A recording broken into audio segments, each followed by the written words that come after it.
Antes de abordarmos o tema que constitui o segundo módulo do nosso seminário, gostaríamos de fazer uma análise, embora muito rápida, do fenômeno psicológico da criatura humana, para nos adentrarmos em uma análise de natureza parapsicológica.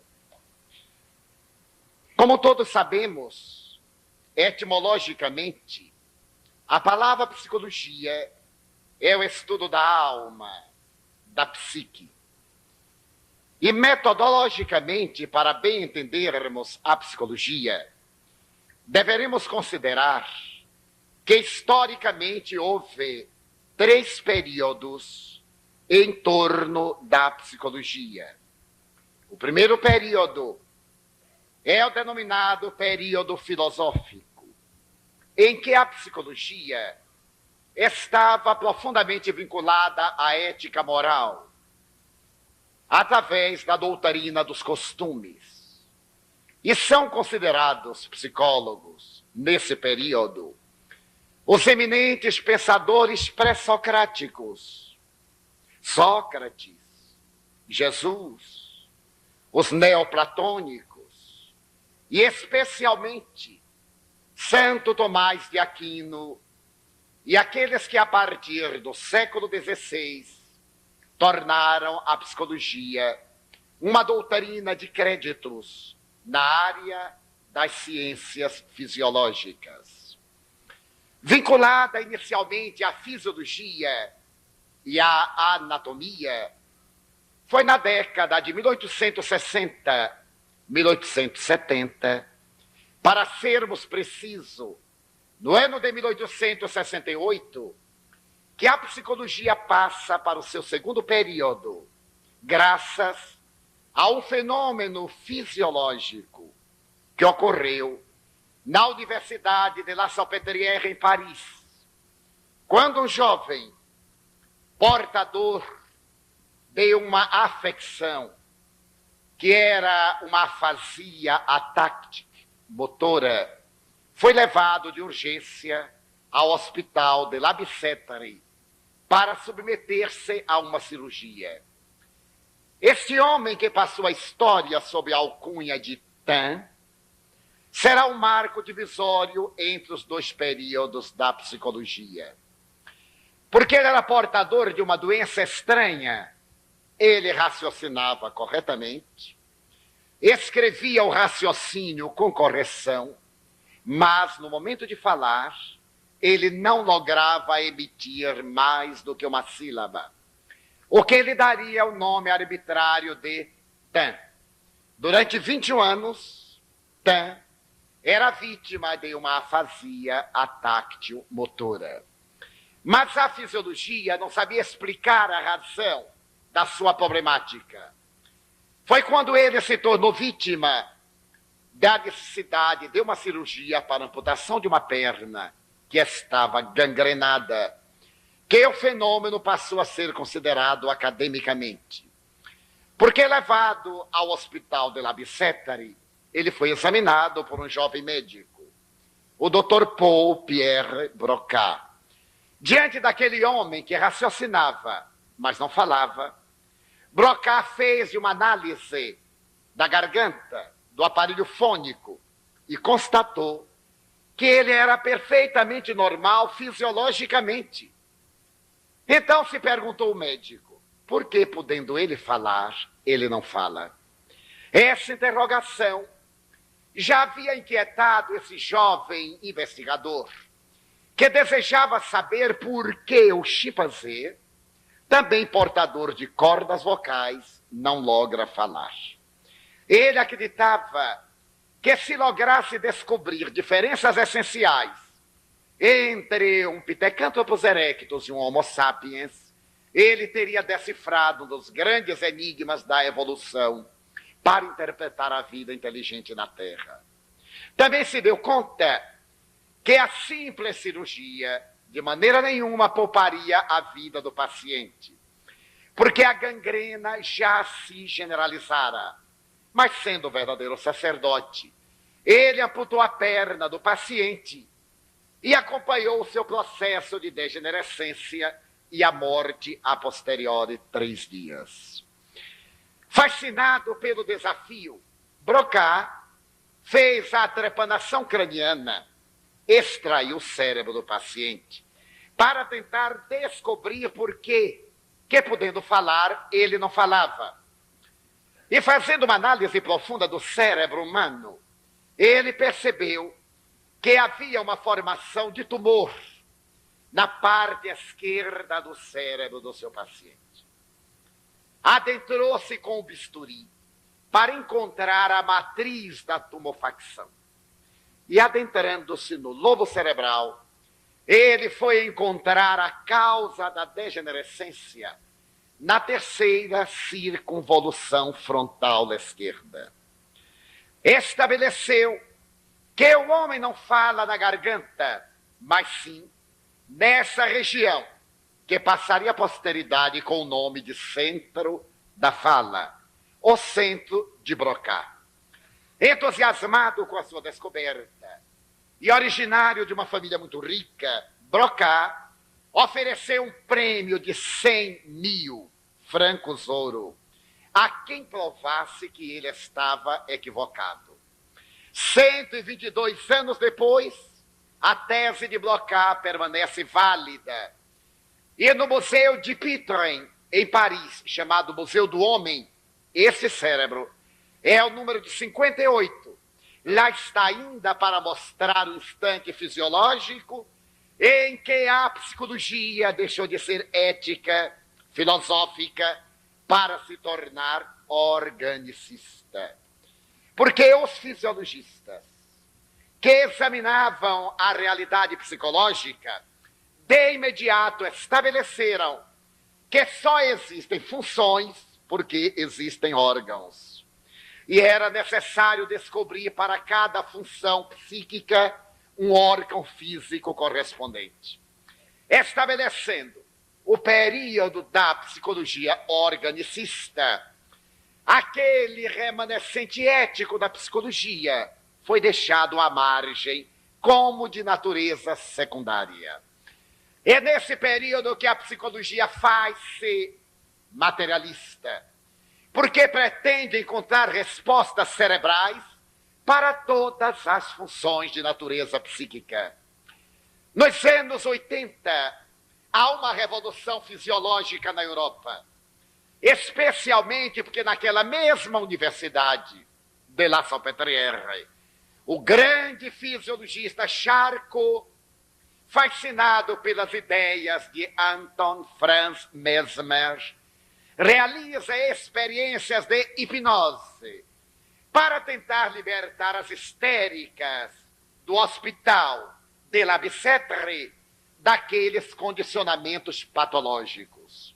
Acreditava-se que a maioria dos fenômenos atribuídos às manifestações parapsíquicas, na época metapsíquicas, eram resultados de desequilíbrios de natureza patológica. E a histeria estava em moda. As histéricas de La Bicêtre eram o móvel de estudos na universidade, em sessões que ficaram célebres, com o nome de sessões das terças-feiras.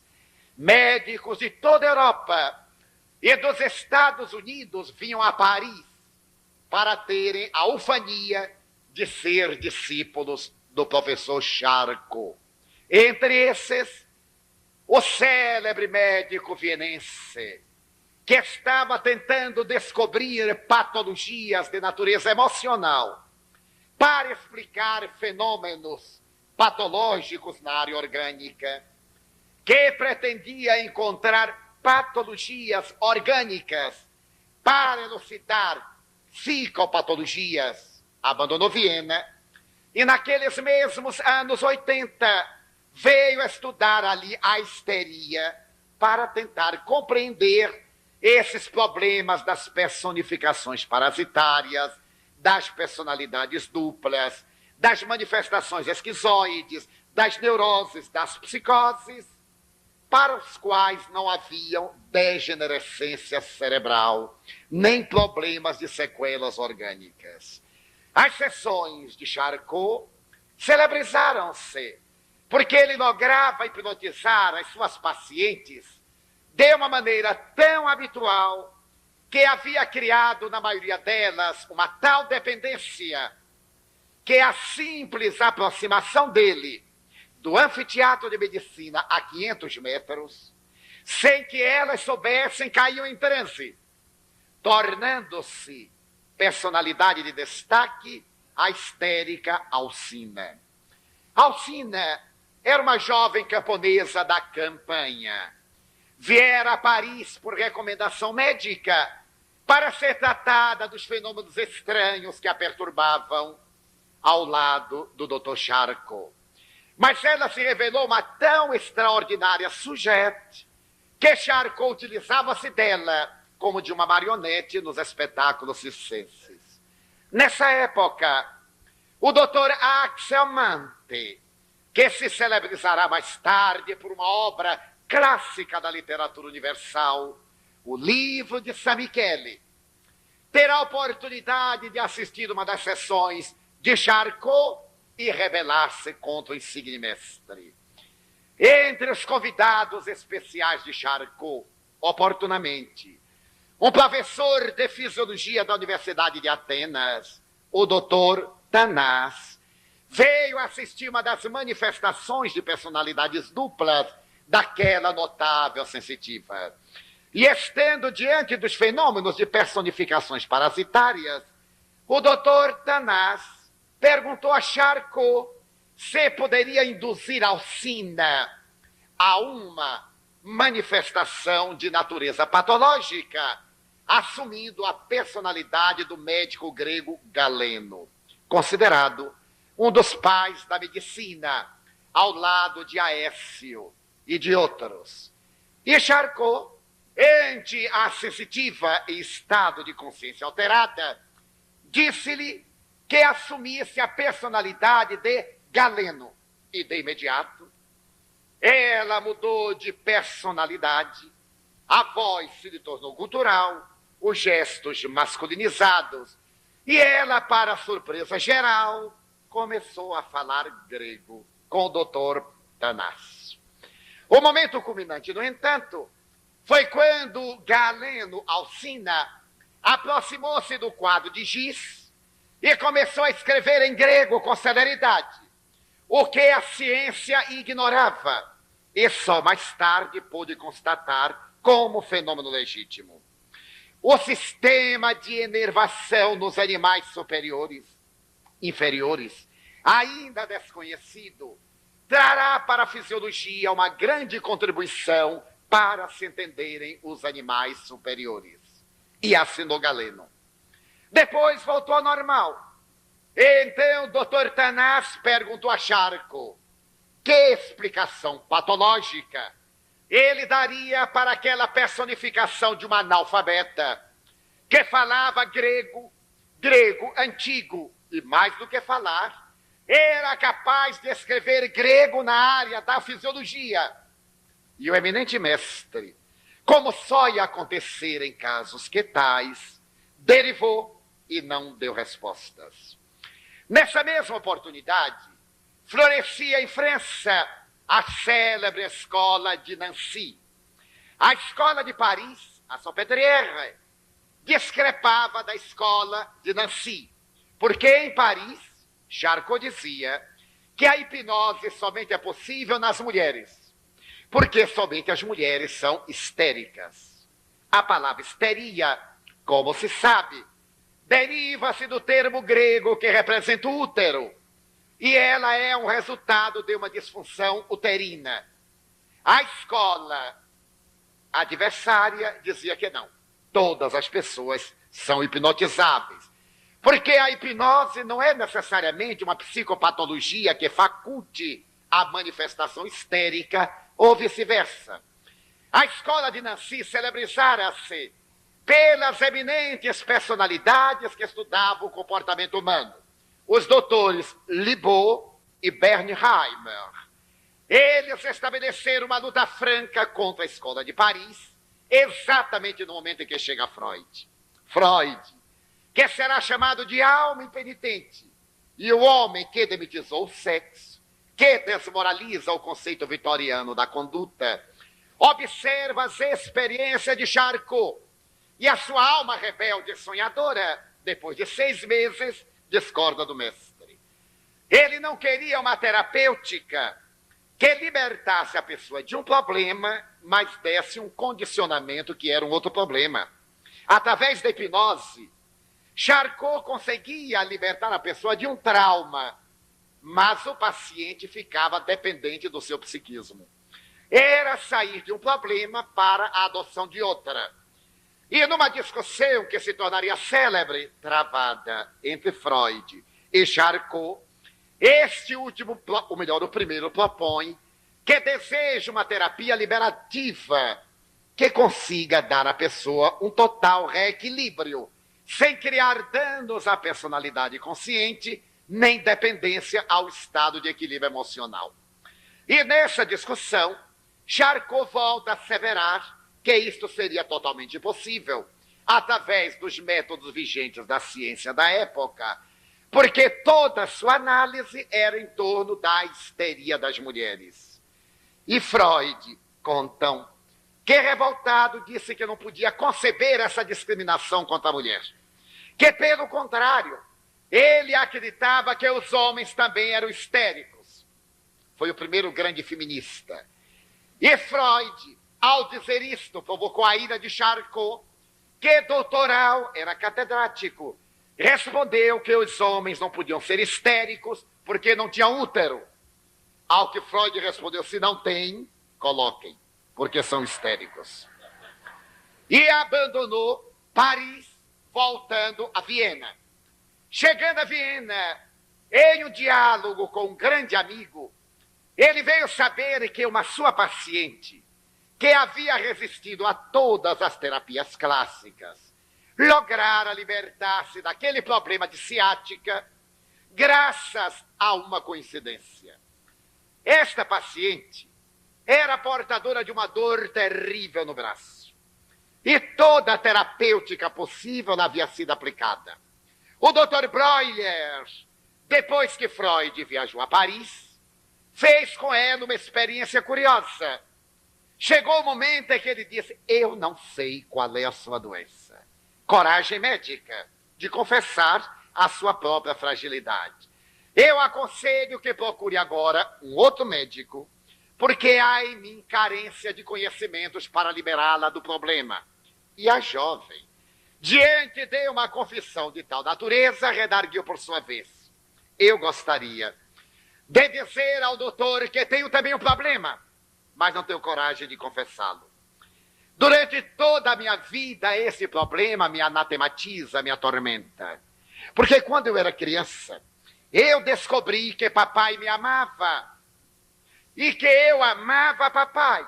Só que eu amava meu pai de uma forma como uma mulher ama a um homem. E não como uma filha ao seu pai se devota. Então eu considerei que a minha vida era pecaminosa, eu tinha uma mente suja. Quando eu cheguei à adolescência, certo dia papai me confessou que me amava. Não como um pai a sua filha ama, mas sim como o homem ama a uma mulher. E fazendo uma ligação do seu sentimento, ele me propôs um intercâmbio de natureza sexual, ao que eu repeli. Então me veio gana de esbordoá-lo, mas eu castrei. Porque de formação religiosa era um pecado mortal uma filha agredir o pai. A partir daí, eu comecei a ter essa dor. O Dr. Breuer percebeu que um trauma de natureza psicológica estava produzindo uma enfermidade fisiológica. Era necessária uma terapêutica psicológica para arrancar aquela causa do problema e erradicar o efeito que era a aparente doença. Imediatamente contou ele a Freud. Eu lhe disse, mas isso não é pecado. Há naturalmente o interesse dos contrários. É muito natural o jovem aluno apaixonar-se pela sua velha professora, o que é um grande conforto para uma velha professora. Vai ser também muito normal que uma pessoa de idade, um homem, se apaixone por uma adolescente, principalmente na idade do lobo. As esposas não se preocupem, porque a idade do lobo é muito rápida. Ela chega e vai correndo e cai na armadilha. Então é natural, não é pecado. O pecado é um estado de consciência, não tem valor real, nem significativo. E falei-lhe, disse Broiler. Falei-lhe, ele disse, o senhor me arranca da consciência. Um problema, e eu estou melhor. Na próxima sessão, e nas sucessivas, eu demonstrei que isso não tinha nenhum mal, era perfeitamente normal, e que todos nós, com maior ou menor intensidade, temos esta problemática, principalmente na juventude, na hora da bipolaridade, naquele momento de eleição da área da afetividade sexual, e que o pecado está na cabeça de quem o concebe. Permitam-me um parênteses. Narrou-me Chico Xavier faz 30 anos. Quando ele era jovem e de muito boa aparência física, e exornado pela mediunidade ímpar, certo dia, ele recebeu a visita de uma pessoa puritana. Aqueles que pregam para os outros, mas não têm a vida correta. São livros em branco. Não tem nada escrito, também não valem nada, porque são em branco. E estando com Chico, aquele puritano, portador de uma falsa ética moral há 30 anos atrás, vendo Chico Xavier solteiro, com maneirismos da sua personalidade, de imediato, fez uma ponte em torno da libido e fez uma pergunta grotesca e deselegante ao pobre sensitivo mineiro. Chico não compreendeu a sutileza e ficou bastante embaraçado porque, não entendendo as palavras, entendeu o psiquismo do homem que o interrogava. E naquele embaraço apareceu-lhe Emmanuel.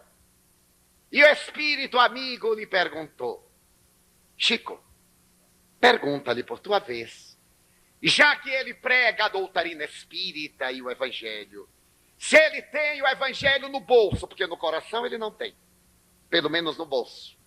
E o Chico perguntou: o senhor tem o evangelho por acaso aí? Como não? Eu não aparto do corpo, não da mente, não da alma. Eu tenho sim. Então Emmanuel disse: pede-lhe que abra Paulo, a epístola aos Romanos, 14:14. E ele abriu fônico e Chico disse: leia, meu irmão. E Paulo diz: e uma coisa só é de si mesma imunda para quem tem a mente imunda. Para estes é imunda. Paulo se referia aos alimentos, mas a área sexual também é alimentícia. Aqueles que vivem corretamente do Senhor em linguagem evangélica têm a mente tranquila e a sua vida é tranquila e harmonizada. Então o velho conceito de que o sexo era imundo, porque as mentes eram pervertidas, iria encontrar, nesse momento em Freud, o grande adversário para libertar a humanidade de um dos seus mais terríveis adversários, a ignorância das funções orgânicas. Pena que essa libertação tenha degenerado nas licenças morais e na promiscuidade, que é o lado oposto, é o extremo negativo quanto àquele outro da época passada. Então Freud, diante disso, encontrou o que ele chamaria a ponte para libertar a pessoa de um problema sem deixar um novo condicionamento. Começaria a partir daí, e de outras experiências bem se vê, a era da psicanálise. Logo depois, em 1895, ele encontraria um jovem apaixonado pela sua doutrina, Carlos Gustavo Jung. O rapaz, psiquiatra, idealista de Zurique, veria no grande mestre aquela figura ideal. A psicologia continua ainda organicista.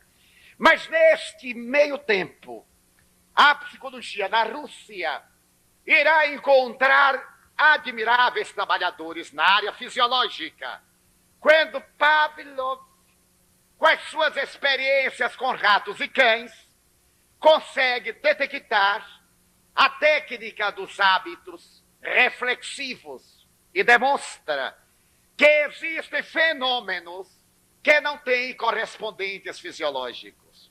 Betcherev, Luria, Cuvier, Fleurens estabelece na fisiologia que nem todos os fenômenos psíquicos têm necessariamente respostas de natureza orgânica. E a psicologia deixa de ser organicista a partir de 1887, quando em Barcelona um espírita, José Fernández Colavida, realiza experiências semelhantes às de Charcot para encontrar na encarnação passada as razões das problemáticas da existência atual. A regressão de memória, chamada tecnicamente de equimnésia, começam as suas experiências em Barcelona. E logo de imediato, Bouvier, Tartaruga, o conde Alberto de Glan de Rochat, Pitry, realizam retornos de consciência a várias existências atrás. O conde Alberto de Rochat chegou a levar seus pacientes a 12 reencarnações passadas, que não pôde confirmar, é óbvio, mas algumas das quais foram por ele constatadas como legítimas.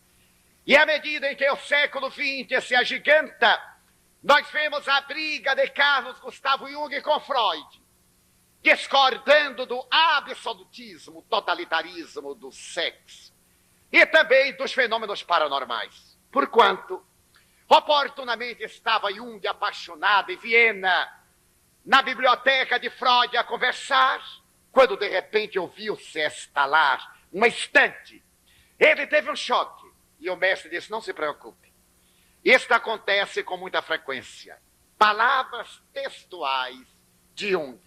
Eu senti uma contração no peito, uma sensação de afogamento e disse mais: professor, tenho certeza de que vai acontecer novamente. E novamente aconteceu o fenômeno para o qual Jung deu uma explicação paranormal, Freud recusou e tornaram-se adversários.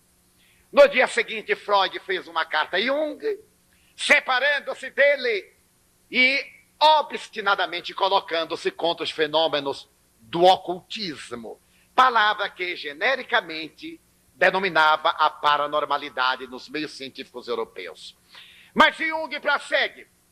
Em 1902, ele traz para dentro de casa uma experiência muito peculiar, porque ele nota que a casa dele estava com uma atmosfera psíquica muito curiosa.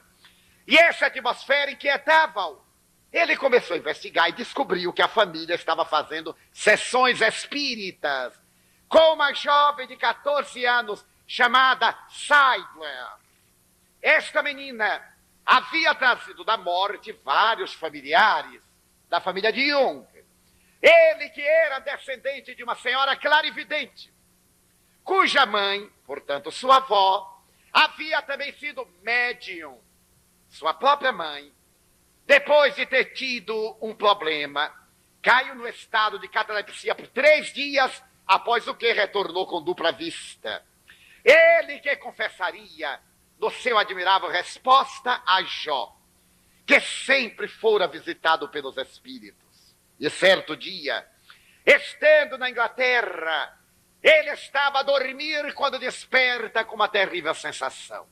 Uma sensação de afogamento. E ao virar a cabeça, ele vê no travesseiro o rosto de uma mulher que sorri para ele com um olho só. Ele levanta-se desesperado e vê a imagem diluir-se diante das suas vistas. Em 1912, 13, 14, ele tem sonhos premonitórios. Ele vê uma grande onda bater-se sobre a Europa e levar tudo de roldão. Em 1914 começa a Primeira Guerra Mundial. Em 1916, ele tem um fenômeno curioso. Estava em casa no sábado à tarde, quando teve a sensação de que a casa foi invadida por vários seres de natureza espiritual. Aquela tarde foi insuportável, mas no domingo, Quando a filha mais velha despertou, ela confessou que não havia podido dormir, porque fantasmas passavam pelo seu quarto de um lado para outro. A filha do meio, ao descer, contou-lhe que também, sem saber o que havia acontecido com a irmã, fora vítima de vários fantasmas. E o filho menor, ao descer do dormitório, disse-lhe que tivera uma noite profundamente desagradável, graças a seres de outra dimensão que o perturbaram. Às 17 horas, palavras textuais de Jung. A casa foi sacudida. Ele tinha a sensação de gotas de água caía, de sinos que plangiam, de pessoas que batiam palmas e todos ouviam. Até que, não suportando mais, ele chega à porta e grita: que querem vocês de nós? Pelo amor de Deus, deixe-nos em paz. Que vieram fazer aqui? E as vozes responderam: estamos chegando de Jerusalém. E como não encontramos lá o que buscávamos, aqui estamos. Uma força poderosa levou a máquina e ele começou a escrever o que seriam as 7 conversas com os mortos. O fenômeno parou e não voltou mais. No ano de 1955, ele teve um problema hepático, uma febre hepática, e estava passando mal, quando, palavras textuais, algo como que um espírito me agarrou pelo pescoço, levou-me à máquina de escrever, e por 3 dias e 3 noites eu escrevi sem parar, resposta a Jó. Os fenômenos passaram, a febre e o problema do fígado. A psicologia passou a ser transpessoal. Deixou de ser organicista, porque a partir daí, de toda essa série de fenômenos na área da psicanálise, com o seu mais eminente representante, o sucessor de Freud, que não foi oficialmente por causa do temperamento muito peculiar do pai da psicanálise, está agora amparado por uma série de fenômenos. Em 1955, o psiquiatra tchecoslovaco Stanislav Grof, depois de examinar vários portadores de esquizofrenia, aplica-lhes a terapia do ácido lisérgico número 20. E nota que nessa terapia de consciência alterada pelos alucinógenos, os pacientes recobram a lucidez. Ele tenta a chamada hiperventilação, um método taoísta, e recupera os seus pacientes. Não podendo continuar as experiências, porque era na época cortina de ferro, ele se transfere para os Estados Unidos, dá curso às suas experiências e publica uma obra notável chamada A Lei do Cérebro, em que o querido Dr. Stan Grof, como chamam seus discípulos, aceita a interveniência de seres desencarnados no mundo dos encarnados. Concomitantemente, o Dr. Dest Lefsen, de Munique, fazendo experiências com esquizofrênicos, adota métodos taoístas e constata a sobrevivência da alma à disjunção cadavérica. O Dr. Morris Netherton, depois de publicado o livro de Moody Jr., Vida, Depois da Vida, estabelece o paradigma das terapias das vidas passadas na década de 70 e de imediato uma equipe de psicólogos, Gina Cerminara, Helen Wambach, Edith Fiore, levantam-se para declarar que nos seus consultórios aplicaram a psicologia transpessoal em mais de 2.000 pacientes, cada uma delas, e encontrou na psicogênese das enfermidades mentais, nas mudanças de comportamento, nas neuroses e nas psicoses, fatores de encarnações passadas. Em 1965, em Milão, ou melhor, em Gênova, o doutor Assadioli propõe uma psicologia sintética, em que o homem seja analisado num caráter integral, não o homem matéria ou o homem psíquico, mas o homem espírito, matéria, entelequia, o modelo organizador biológico perispírito de Allan Kardec. E a psicossíntese abre horizontes novos, atendendo a uma proposta de Platão. É um erro terrível os médicos estudarem diferenciado o homem-mente do homem-corpo. Há uma interdependência entre o ser mental e o ser orgânico. Já Platão propunha uma medicina psicossomática. E a psicologia deixou de ser organicista para se tornar uma psicologia transpessoal ou uma psicologia espiritualista, como se deseja. No ano de 1888, dois acontecimentos abalaram as ciências psíquicas e a fisiologia. O primeiro deles foi a publicação, em 1889, de um livro chamado Automatismo Psicológico. Esse livro era firmado pelo Dr. Pierre Janet, aluno do Dr. Charcot. Nesta obra, Janet faz um leque de informações negando a paranormalidade humana. Para ele, todos os fenômenos metapsiquistas eram fenômenos histéricos, pitiatas, esquizofrênicos ou de distúrbio do comportamento psicológico.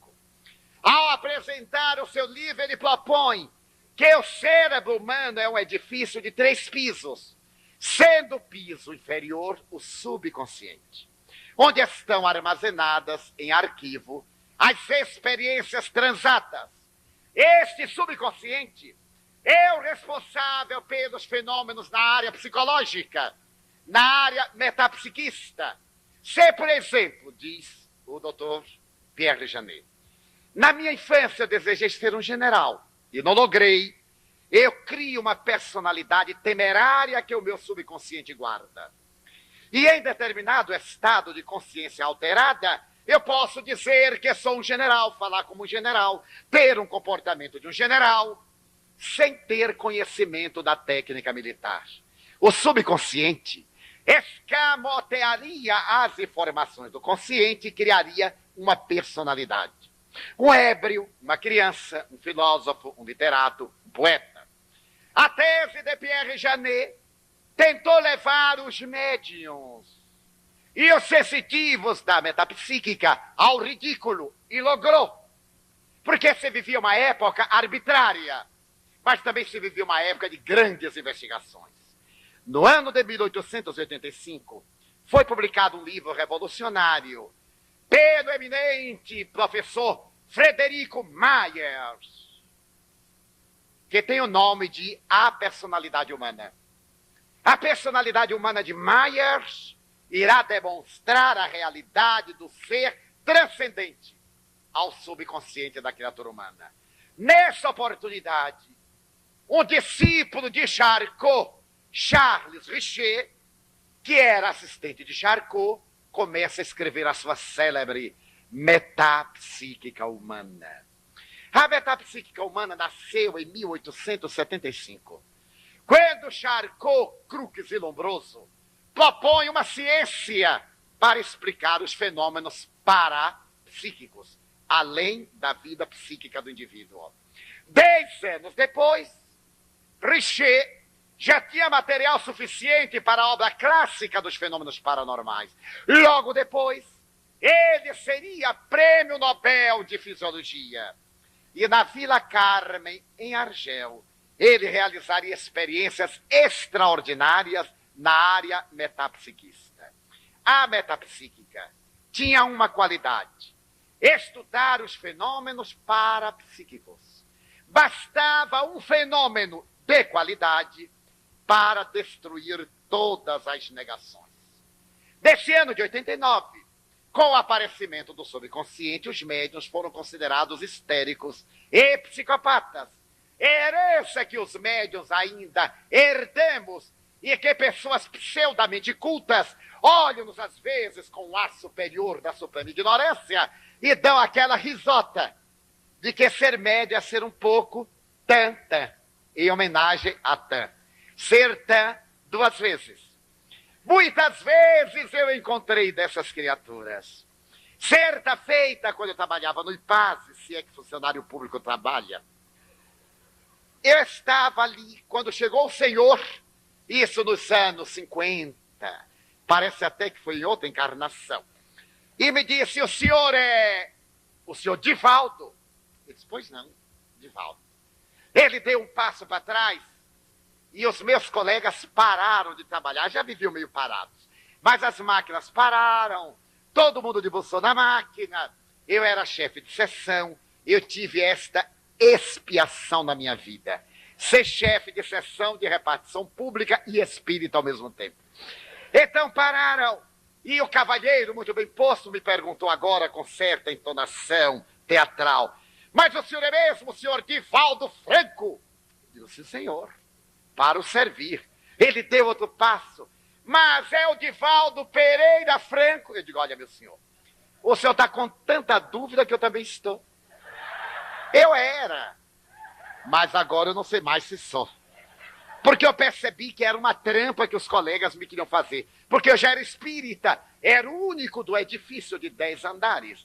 E era uma coisa rara ser espírita naquela época, ou pelo menos dizer que era. E eu dizia, coitado, eu dizia que era espírita. Então o homem me olhou e disse, mas eu soube que o senhor é... Que o senhor é... Eu digo, meu senhor, diga logo o que é que eu sou. Porque atualmente o povo diz o que a gente não é, quanto mais o que a gente é. Nem mais, eu vi dizer que o senhor é espírita. Eu digo, sim, senhor. Eu sou espírita. E todo mundo aqui sabe, não é verdade, pessoal? Mais ou menos nada sou. Espírita imperfeito. E não tinha aquela desculpa que antigamente usava. Não, eu não sou espírita, eu tenho muita vontade de ser. Eu sou. Errado, mas sou. O que há? Então o negócio parou. E ele deu outro passo. E me perguntou assim, senhor Divaldo, o senhor não vai se ofender? Pois não. Eu digo, pois sim. Eu não sei o que é que você vai me dizer. Como é que eu posso saber se vou me ofender ou não? Diga primeiro que eu vejo se me ofendo depois. Ele disse, eu sou o doutor fulano de tal, catedrático de psiquiatria da veneranda universidade tal. Sou doutor honoris causa. Eu nem sabia o que era. Da universidade tal e tal. E o homem fazendo tanta coisa, eu fui ficando pequenininho como em desenho animado. Eu que só sou formado em datilografia. Aquele homem com tantos títulos. Eu olhei assim para ele e disse, senhor, e o que é que o senhor quer de mim? Ele disse, não, senhor Divaldo, é que eu ouvi dizer que o senhor é médium. É médium? Sou, sim, senhor. Eu não sabia que era pecado, eu digo, sou, sim, senhor. Mas, senhor Divaldo, venhamos lá. O senhor não me parece médium. Aí eu fiquei surpreso. Eu disse, ué, e por que eu não pareço? Ele disse, bem, porque todo médium é... Tantã, não sabe? Tantã. Todo mundo riu, eu também ri. Eu já conheci a tal história do Tã. Quando terminou o riso, eu digo assim, doutor, o senhor veio aqui me fazer um inquérito que não é administrativo. Ele responde por gentileza. Agora, se eu me permite só uma pergunta? Pois não. E aí todo mundo alega, ele também, eu digo, ele vai ver o que é baiano. Aí tem uma baianada nele. Ele diz, doutor, e o senhor é médium? Não, por quê? Eu disse, porque parece bastante. Ele disse, mas o senhor está me ofendendo? Eu digo, não vejo por quê. Note, eu estou aqui trabalhando para ter uma vida honrada. O senhor sai do seu consultório e vem aqui me fazer, e isso só pode ser elogio. E eu pedi lá em casa, quando a gente é elogiado, a gente devolve, eu estou lhe devolvendo. Porque o senhor me parece muito essa rodinha tantã. Parece muito. Porque veja lá, não é o senhor psiquiatra? Então eu deveria vir aqui me ajudar e não me atrapalhar, e passe bem que eu preciso de trabalhar. Ele era herança de Pierre Janet, que achava que a mediunidade é uma anormalidade. É, para cima. Porque é uma paranormalidade. Sem dúvida. A tese de Pierre Janet, do subconsciente, é uma tese desonesta. Porque Pierre Janet jamais havia pesquisado uma pessoa normal. Só havia pesquisado os doentes mentais de La Salpêtrière. E é óbvio que no sanatório de alienados mentais, ele só encontraria a exceção médica e paramédica, doentes mentais. Não teve o caráter de Joseph Benkesrein, que faz a sua análise com cidadãos comuns, principalmente jovens universitários de Duke, na Carolina do Norte. Então, a tese de que a mediunidade tem uma síndrome de natureza histérica ou esquizoide é uma acusação indébita. Porque o subconsciente não explica os fenômenos da mediunidade, nem na área intelectiva, nem na área de natureza objetiva. Por exemplo, na xenoglossia e glossolalia, as faculdades de falar idiomas estrangeiros, não há subconsciente que possa falar o grego sem haver estudado. Ainda mais ter a prosódia, que em determinados idiomas somente é possível pela formação fônica desde a infância. Depois, ninguém escreve uma língua com a facilidade de um transe de natureza traumatizante na área psicológica. Viveu em Genebra uma menina, Helena Smith, que foi estudada por Claparède, um dos pais da psicologia pedagógica contemporânea, cujos arquivos eu tenho pessoalmente, porque eu os tenho da Universidade de Genebra, que se chamava Helena Smith. Helena Smith, com 2 anos, começou a falar depois de uma altercação com a mãe, criança com a filha. Uma coisa totalmente esquisita. E a mãe, não sabendo o que a menina falava, lhe aplicou uma boa surra, como qualquer mãe suíça. A menina continuou com aquelas coisas e ela levou-a ao médico. A menina havia esquecido o francês, que era o idioma de Genebra até hoje.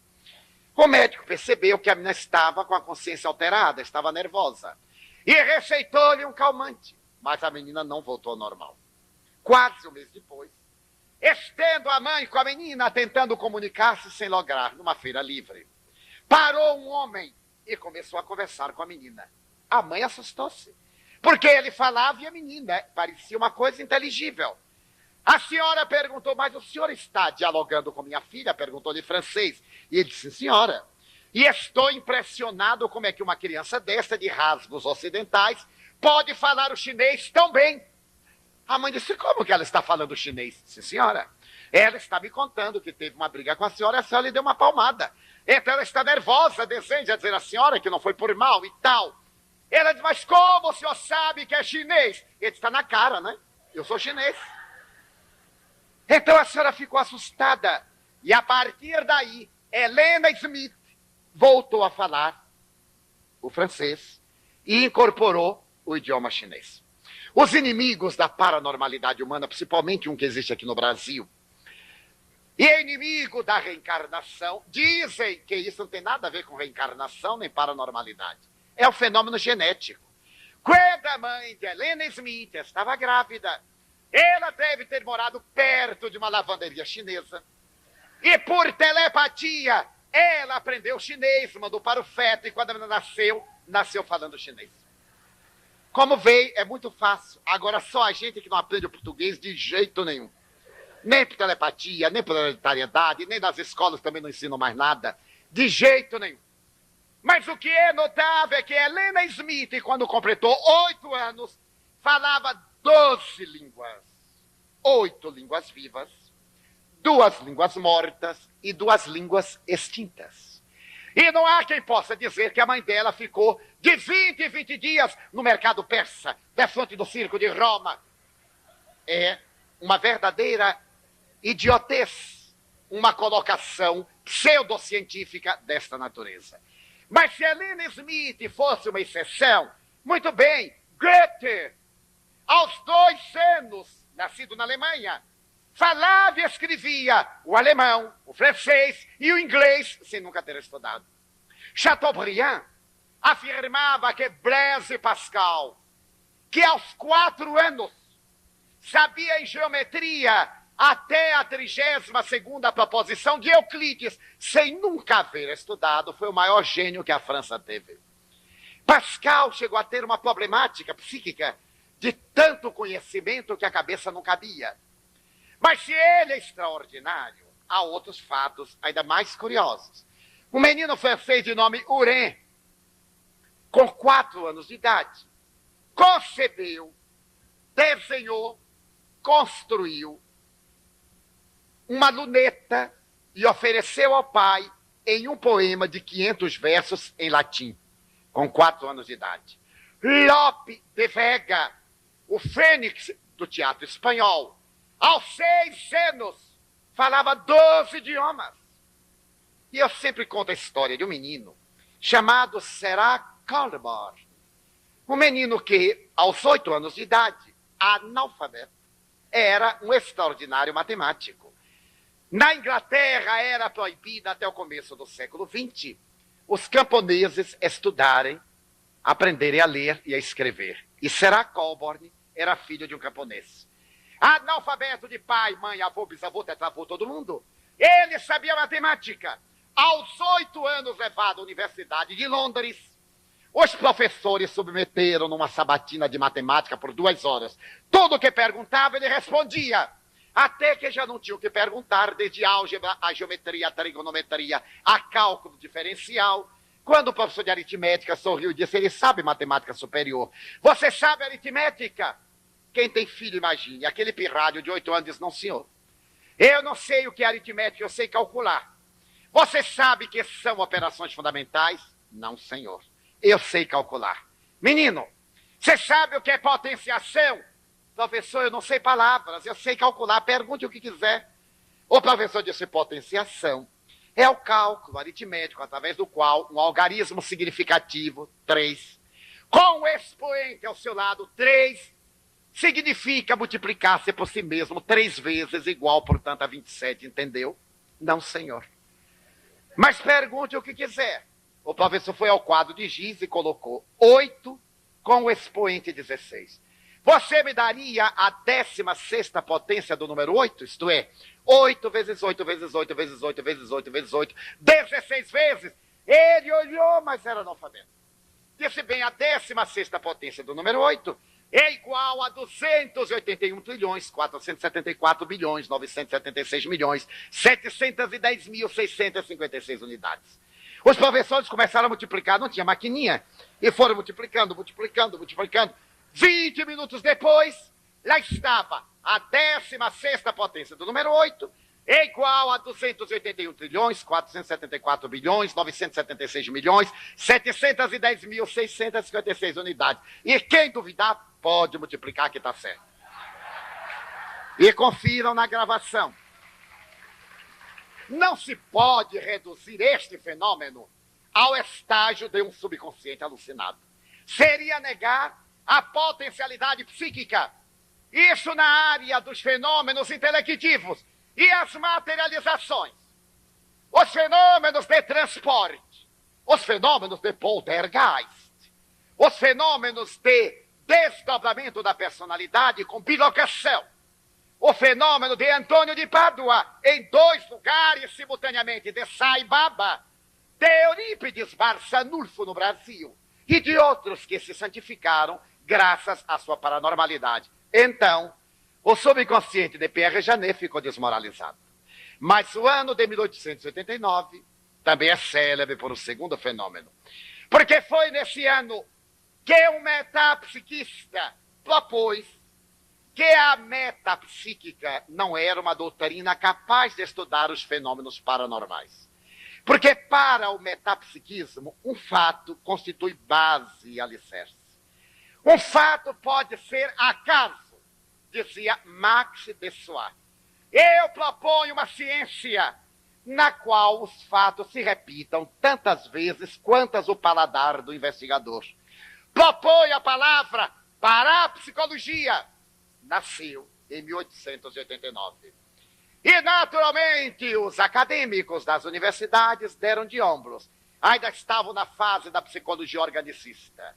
A parapsicologia foi desprezada de imediato.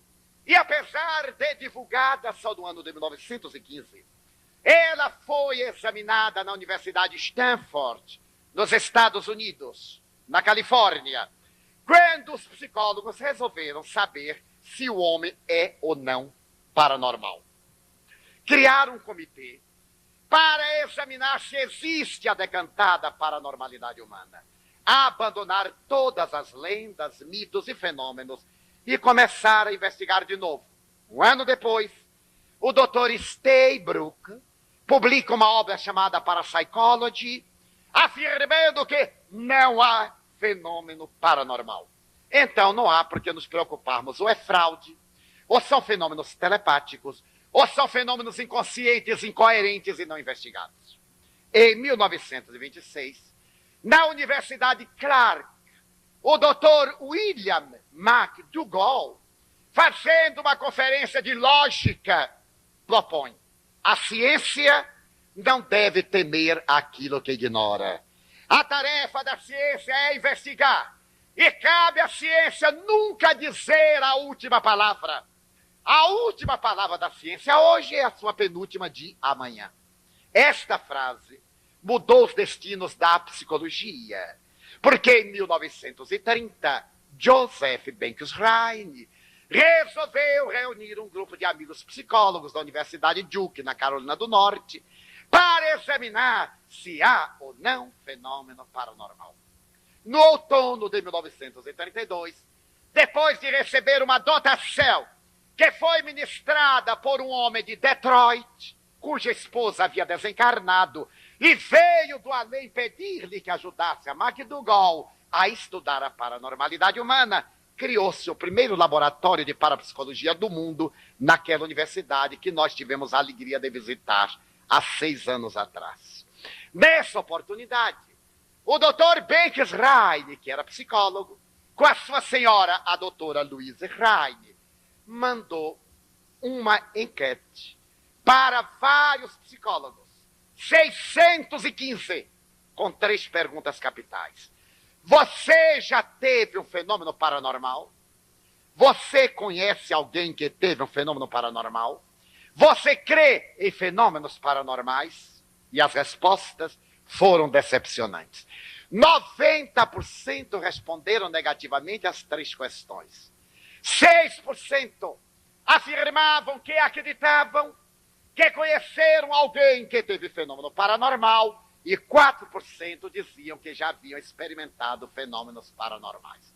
Com este material, o Dr. Banks Rhine fez um apelo a psicólogos do mundo para tornar a parapsicologia, que ainda não é uma ciência, mas que é um ramo da psicologia experimental, que estuda os fenômenos paranormais além da craveira psíquica comum e inabituais, a criar um corpo de doutrina sem nenhuma conotação religiosa, nem filosófica, nem social. É uma doutrina de análise se há ou não fenômenos paranormais. Esta foi a primeira proposta do Dr. Banks Rhine. De imediato, 3 psicólogos aderiram. Os doutores Dulles, Tishner, que colaboraram com a nomenclatura, e o Dr. Zener, que trouxe uma colaboração de natureza metodológica.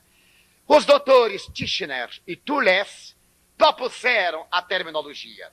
Vamos utilizar-nos de palavras frias emocionalmente, palavras gregas do alfabeto, que não têm nenhuma conotação emocional. O homem é portador de um fenômeno, psi. E ele possui uma faculdade psi. Portanto, o termo psi, a letra grega, significa em parapsicologia a faculdade que produz o fenômeno e o fenômeno que se deriva da faculdade. Para estudar a mesma metodologia espírita e metapsiquista, eles apelaram para os fenômenos subjetivos ou intelectuais, criando a palavra psi-gama. Para os fenômenos físicos ou objetivos, psi-kappa.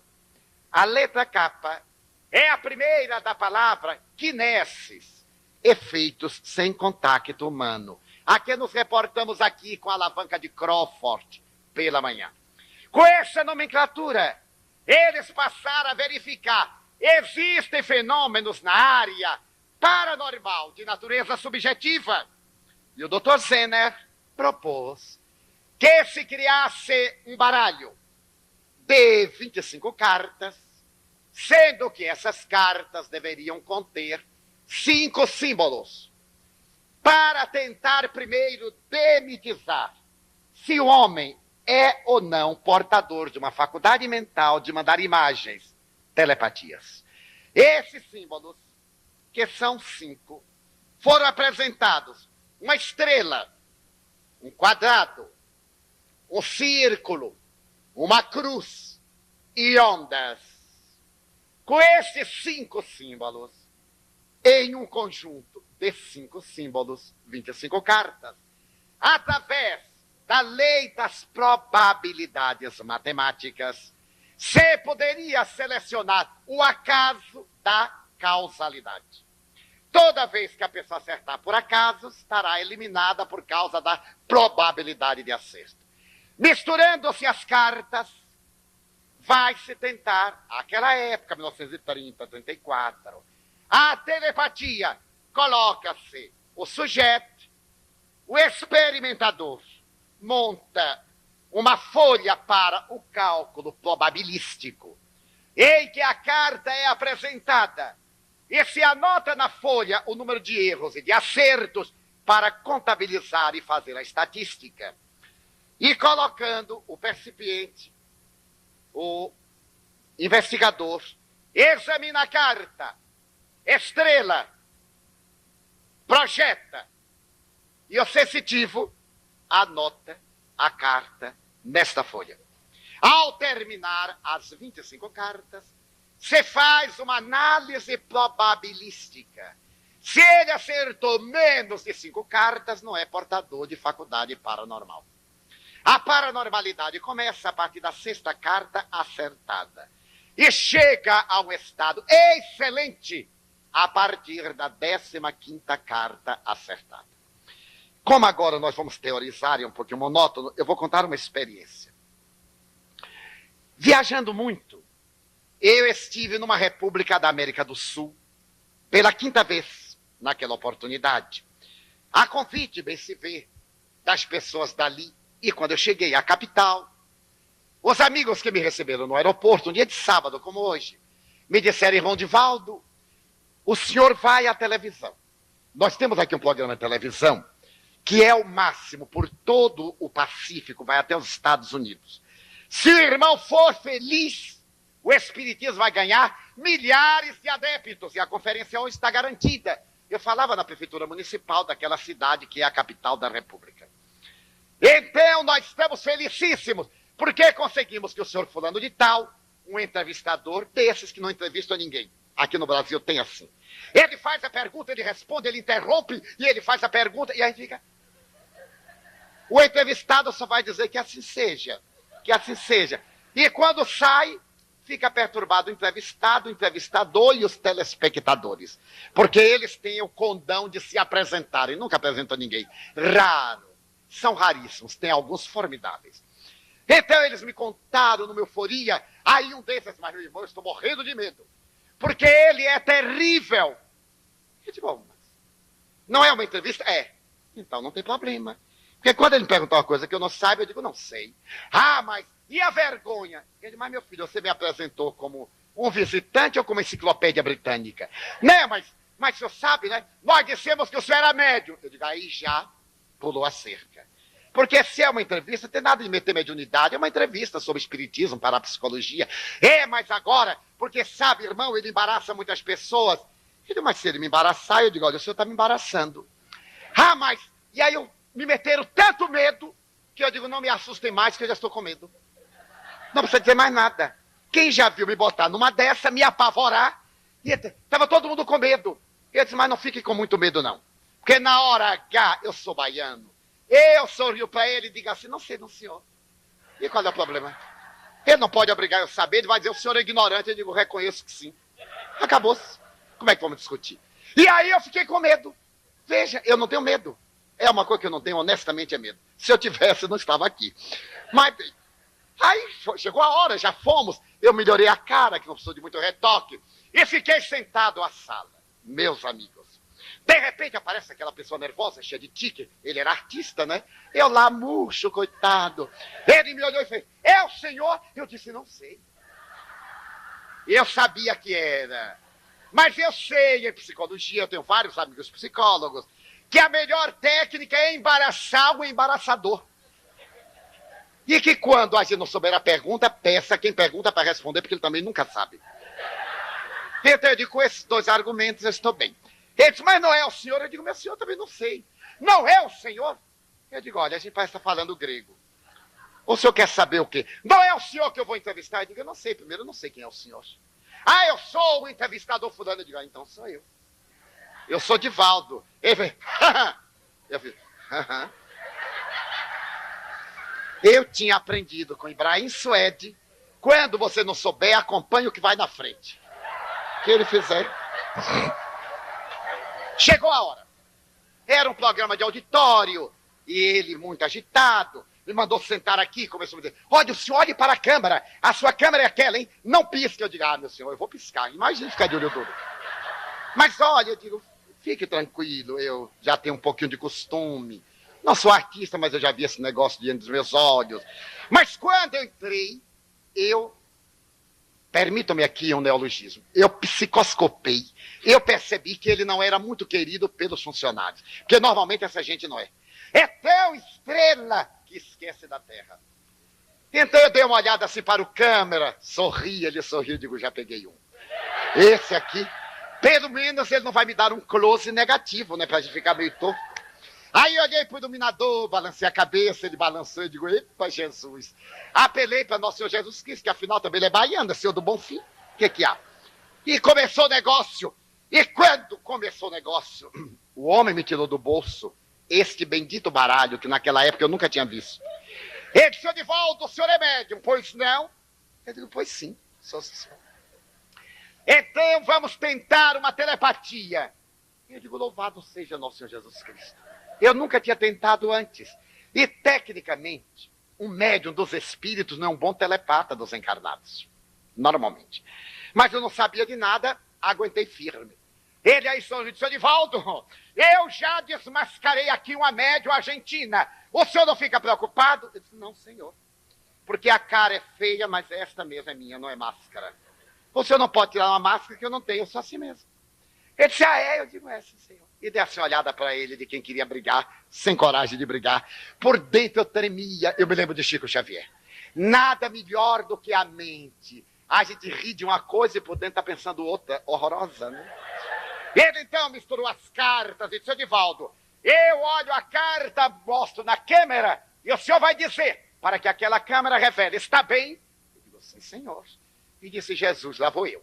Se eu me arrebentar também, a culpa é do senhor. Quem mandou me colocar nesta? Eu venho para uma entrevista, o senhor me arranja uma confusão desta. Preparei-me. E o homem tirou a primeira carta. Eu fechei os olhos, me concentrei e tive uma grande emoção. Porque de repente eu senti aqui na testa, no chamado centro cerebral, uma estrela. Eu digo, ai meu Deus, digo ou não digo? Ah, vou dizer. Eu disse, estrela, muito bem, que é um erro. Não deveria dizer nada, porque deixava a gente ansioso. Mostrou a outra, ele pensou, mostrou a câmera, eu, ondas. Ele, muito bem, e tal, eu, círculo. Ele, muito bem, eu digo, ai meu Deus, tomara que eu acerte as outras três. Porque de 6 em diante já sou paranormal. Aí o negócio foi, acertei 6, 7, na 7ª, eu disse, o senhor está vendo. Eu não estava. Não podia estar vendo. Eu tive um choque, porque estava concentrado. Senhor Divaldo, o senhor está vendo? Eu disse, ué, mas como que eu estou vendo? Aí eu vi os funcionários de lá me dando dedinho, boa! Eu digo, epa! Formidável, meus amigos. Bom, e eu digo, eu não estou vendo, não, senhor. Ele disse, vamos ver! E aí o homem não me transmitiu mais. Eu tenho 2 amigos espirituais, um deles eu me reportei aqui, que desencarnou em Pernambuco em 1932, se tornou meu amigo, e um outro que desencarnou no Rio de Janeiro em 62. Eu os vejo com muita intermitência, muita frequência.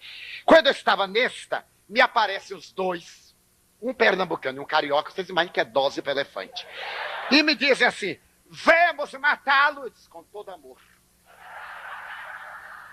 Divaldo, ele não está transmitido.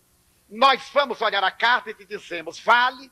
Eu digo, meu filho, para sair desta, eu faço qualquer coisa. Então o homem não dizia o que era o hospital.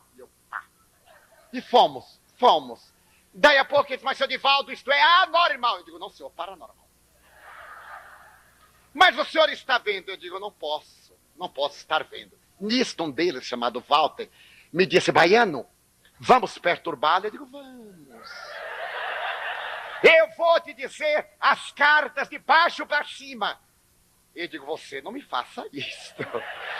Porque se eu errar, estarei aniquilado. Ele disse, pode ficar tranquilo. Eu então falei, senhor fulano, para lhe mostrar que eu não estou vendo, embora eu seja claro e evidente, olha que trampa, eu sou capaz de dizer as cartas de baixo para cima. Ele disse, pois é uma coisa que eu gostaria de ver. E eu disse de mim para comigo, eu também. O espírito começou a dizer e ele foi tirando. E cada vez que acertava, eu dizia, mais uma, meu Deus, tomara que acabe logo. Acabei, sobrevivi. Ele disse, mas senhor Divaldo, o senhor me vai explicar como é isso? Eu digo, sim, senhor. O senhor não teve a lealdade de transmitir. Então, os espíritos que me acompanham retribuíram a sua trampa com uma outra. Não é um fenômeno paranormal, é um fenômeno mediúnico.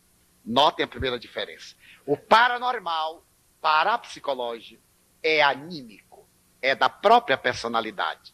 O mediúnico tem a necessidade de um ser de outra dimensão, ou ser desencarnado ou encarnado. Porque podemos ser médium das chamadas pessoas vivas. Esse vai ser Divaldo, agora vamos aos nossos intervalos comerciais e voltemos já. Voltamos. Ai, o homem estava uma fera. O senhor me criou um grave problema. Eu digo, não vejo por quê. O senhor acha que eu vou ajudar o senhor a ganhar dinheiro e me ridicularizar? Eu sou notícia. Eu estou fazendo um grande favor ao senhor. Porque sem mim não tem o programa. O senhor sem mim não tem nada. Não lhe parece? E lhe digo mais. Se o senhor não me tratar com todo o respeito que eu mereço, eu me levanto e saio. Porque eu venho de um país subdesenvolvido que é o Brasil, onde se trata com muita galhardia os seus convidados. Se no seu país super desenvolvido, aqui mesmo pertinho de nós, eu não for bem tratado, eu vou embora. Eu levanto e digo, senhores telespectadores, o cavalheiro não é digno de mim, dê-me licença. E vou embora. Não estou ganhando nada. O senhor fará isso? Eu disse, tente. O senhor acha que eu vou colocar a minha vida em risco do ridículo do senhor? Em absoluto. Aí começou mais televisão, uma coisa. Aí a gente era todo sorriso. Aquela gracinha, ele ria, eu também ria. Esse Edivaldo, eu tenho aqui uma pergunta. E o homem me tirou do bolso uma pergunta e começou a lê-la. Quando chegou na terceira linha, eu já não sabia o que era. Porque era uma pergunta de física nuclear. Como é que o espírito se comportava num campo de vácuo, tal, aquela coisa toda. E eu digo, eu não vou responder isso nunca, nem prestei atenção, deixei ele ler. Quando ele estava no auge da pergunta, chega-me um outro espírito, Viana de Carvalho, e me diz, amigo, a pergunta não é dele. Você diga simplesmente que não sabe e peça para ele responder. A pergunta é do professor de física da universidade. Nós iremos responder, mas antes peça para que ele responda. Quando ele terminou, senhor Divaldo, qual é a resposta? Eu disse, eu não sei. Eu fui apresentado ao senhor como espírita e médium, não como professor de física nuclear. Eu nem acompanhei a pergunta. Agora, como eu reconheço a minha ignorância, eu peço ao senhor o favor de esclarecer aos telespectadores e a mim. Ah, mas sou eu aqui o entrevistador. O entrevistado disse que não sabe, o senhor tem a obrigação de explicar. Ele ficou embaraçado, eu digo, agora lhe direi. A pergunta não é do senhor. E para lhe demonstrar que a mediunidade é um fato, embora eu não tenha um interesse de comprová-lo, eu desejo dizer a quem a fez que nos está assistindo, que telefone para aqui agora, diga que é o autor da pergunta, porque eu vou dar a resposta. E ele terá que confirmar se a resposta está certa ou não. Do contrário, fica a pergunta no ar. Ah, o telefone bateu. O professor disse que sim, e Viana de Carvalho me ditou a resposta, palavra a palavra. Na minha imensa ignorância, eu tive muita dificuldade de dar a ideia, mas consegui terminar. Quando eu terminei, o professor telefonou e disse, de fato, era uma pergunta muito interessante, que eu desejava ter uma notícia. E agradeço muito e ficamos simpáticos. Aí terminou tudo com flores, com rosas, com beijinhos. Tchau, tchau, beijinho, beijinho. Tudo muito bem. Mas é para mostrar o que as cartas Zener vieram trazer. Através do cálculo probabilístico na matemática, o Dr. Joseph Beckstein provou cientificamente que a telepatia não é um espetáculo circense, embora ali tenha sido um espetáculo mediúnico. A telepatia, a partir de 1937, passou a ser um fenômeno psigama, comprovado cientificamente. Em Londres, o Dr. Sou, da Universidade de Londres, pesquisando Basil Shackleton, realizou 1 milhão de experiências, nas quais Basil Shackleton teve êxito em 984 mil respostas garantidas, absolutamente certas. Mas os parapsicólogos notaram que, ao apresentarem círculo, o sujeito dizia cruz. Quando apresentava cruz, o sujeito diria, por exemplo, ondas. E eles se deram conta que a mente é dotada de um poder pré-acontecimento. Conhecimento, cognição. A mente é dotada de uma pré-cognição. É capaz de saber o futuro. Estabeleceram que a pré-cognição é um fato científico comprovado. E notaram que, às vezes, ao apresentarem cruz, o sujeito diziam círculo. Ao apresentar estrela, ele dizia cruz, dando-se conta que a mente é detentora de um retroconhecimento. Já começaram a constatar que o homem é capaz de receber mensagens telepáticas, pré-cognitivas, retrocognitivas. Aí estavam as 3 dimensões do tempo einsteiniano. O hoje, conhecimento atual. O ontem, retrocognição. O amanhã, pré-cognição. Estenderam ao profetismo como um fenômeno parapsicológico. Deram-se conta que agora a pesquisa começou a ser sofisticada. Já não era mais feita à mão, mas sim através de máquinas em que não havia pregnância pelo contato humano. Colocava o sujeito dentro de um quarto e o experimentador noutro através de comunicação por aparelhos. Eles perceberam que os sujeitos eram capazes de ver. Desenhando símbolos, eles podiam repetir esses símbolos. Nasceu, então, em 1942, a certeza de que se pode ver sem os olhos. A clarividência é um fenômeno científico robusto. Em 1947, o Ocidente tomou conhecimento das experiências de Ramendra Nath Banerjee de Jaipur, na Índia, onde ele havia criado um laboratório de pesquisas parapsicológicas, ele que era psicólogo, nas quais pesquisas ele dizia que existem 2 memórias: a memória cerebral ou genética e a memória extracerebral, que não é a memória que vem com a concepção fetal. Ele havia pesquisado à época 114 crianças que se recordavam de que haviam vivido antes. E ao apresentar a sua tese, Banerjee falava da reencarnação. A reencarnação saía dos arquivos das doutrinas ancestrais da Índia para se tornar objeto de investigação científica em laboratório. E graças a esse contributo notável de Banerjee, a parapsicologia teve que cunhar um outro designativo: fenômenos psi-teta.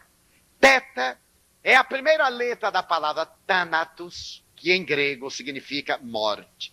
Fenômenos da abrangência da vida depois da morte. Na sucessão das experiências, a doutora Elizabeth Kübler-Ross, fazendo pesquisas com doentes terminais, passou a análise da vida depois da vida nas mortes clínicas e provou que a morte cerebral não aniquila a lucidez da consciência. Posteriormente, na Califórnia, a doutora Kübler-Ross fez pesquisas e constatou que pacientes que haviam morrido retornavam para identificar-se com ela através de pessoas absolutamente desconhecidas. E a parapsicologia adotou o comportamento psiteta para crer na possibilidade da vida depois da vida. Nesse ínterim, em um congresso europeu, a parapsicologia descobriu que a mente, que não é física, interfere no mundo físico e muda, altera a qualidade dos objetos físicos. Então a parapsicologia mudou de designação para ter uma abrangência maior. Deixou de ser parapsicologia para ser psicobiofísica. A doutrina que, através de fenômenos psíquicos, interfere na vida psíquica e na vida física do indivíduo, pela bioenergia, que nós vimos no fenômeno da manhã, nos fenômenos Kirlian, através da hipnose, através das cirurgias psíquicas, através do receituário mediúnico, que passaram a ter uma abrangência muito grande. E logo depois evoluiu com o advento das investigações com aparelhos para psicotrônica, a interferência do psiquismo em aparelhos especiais. O Dr. Hernani Guimarães Andrade, seguindo as pesquisas psicapa, em que a mente atua sem interferência direta da criatura, ele criou o gotejador psicocinético. É uma coisa muito simples, uma caixa quadrada de vidro, tendo por cima uma outra caixa com água e uma torneira que pinga sistemática, cronometricamente, uma gota de água de X em X espaço de tempo. Ao cair na parte inferior, tem uma lâmina de gilete. A gota cai e se biparte. É uma fatalidade da gravitação. A experiência consiste em colocar um portador de faculdade psicapa para, com o pensamento, empurrar a gota d'água. Ora para lá, ora atraí-la para a direita ou para a esquerda, provando que a mente, que não é física, interfere no mundo físico. Ele muda de estrutura. Experiências realizadas na Inglaterra faziam que psicapas parassem o pêndulo do relógio, mantivesse-o no ar, aproximasse-o do vidro, detivesse o ponteiro, interferisse na germinação de sementes de abóbora, que tem um ciclo de produção em média de 3 meses. Plantando estas sementes, psicapas precipitam-lhe a germinação, e em 20 minutos o grão germina e em 2 horas produz flor, violentando, entre aspas, as chamadas leis normais tradicionais. A parapsicologia trouxe um contributo extraordinário para poder-se estudar o comportamento psicobiofísico da criatura humana e ajudar o homem a desvelar-se de todas as dificuldades que lhe antolham a vida e dificultam o caminho de libertação. Não tem ainda hoje a parapsicologia nenhuma conotação religiosa. É comum dizer-se, a parapsicologia combate o espiritismo, mas ela não combate coisa nenhuma. Ela só investiga. Combatem alguns investigadores que não têm o bom senso, o caráter científico de reconhecer aquilo que vai contra as suas opiniões religiosas, políticas, sociais ou ético-morais. Não é a parapsicologia. São indivíduos que se dizem parapsicólogos. Aliás, parapsicólogo que qualquer um de nós pode ser. Porque que eu saiba, depois de visitar 2.000 cidades de 42 países, ainda não encontrei a disciplina de parapsicologia em nenhuma universidade. Embora se decante por aí que existem universidades de parapsicologia, eu agradecerei muito que me dê o endereço, que até agora eu não encontrei. Há diplomas, meus amigos, permitam-me a palavra espanhola, fajutos. E a pessoa nos ilude, a nós, os ingênuos. Eu mesmo tenho um, que tenho até vergonha de apresentar.